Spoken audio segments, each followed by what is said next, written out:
messieurs, bonsoir. C'est un plaisir de vous retrouver immense pour cette dernière séquence de votre quotidienne, le grand soir. Le grand soir, comme de coutume, au cœur de l'actualité. Nous sommes, puisque nous allons revenir de long et en large sur cette élection au Parlement camerounais avec un fait majeur. Nous allons observer et questionner le fait que les plis fermés, les fameux, soient passés comme une lettre à la poste. Il n'y a pas eu contestation, mais il y a eu information, des orientations du président national pour ce qui est du RDPC, du choix justement de ce président national qui a été répercuté par le secrétaire général du comité central du RDPC aux sénateurs, mais aussi aux députés, sans qu'il n'y ait la moindre contestation. On va donc dire que les plis fermés ont été respectés de ce côté et nous allons questionner justement cette actualité.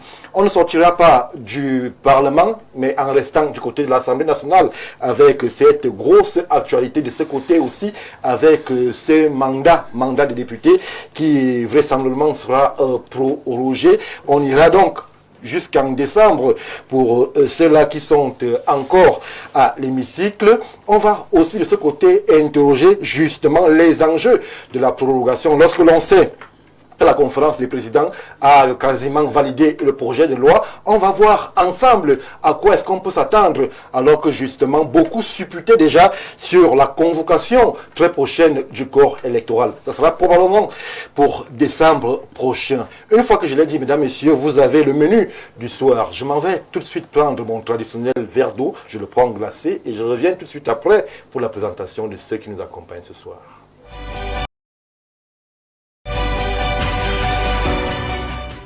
Est obtenu au terme d'un processus rigoureux de filtrage et d'analyse, ce qui vous permet d'étancher votre soif en toute sécurité. Buvez l'eau minérale Bonis, buvez la vie.